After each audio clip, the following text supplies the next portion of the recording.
Ready to ditch the financial juggling act and connect your Mercury bank account to all your favorite platforms with ease. Today, we're diving into a quick tutorial on how to securely link your Mercury business bank account using Plaid, making your financial life a whole lot simpler. First, open the app or platform that requires you to link your Mercury account. When prompted to connect your bank, look for the Connect with Plaid option. Once you find it, you'll typically be presented with a search bar. Type in Mercury. Select Mercury from the list, and you'll be redirected to a secure Mercury Login screen within the Plaid interface. Enter your Mercury username and password. This information is encrypted and securely transmitted directly to Mercury, never shared with the third-party app.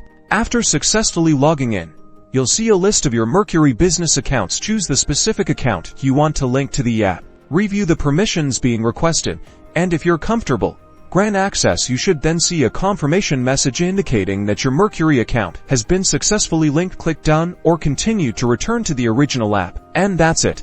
Your Mercury account is now securely connected through Plaid, enabling seamless data sharing and streamlined financial management. Enjoy the efficiency and enhanced integration.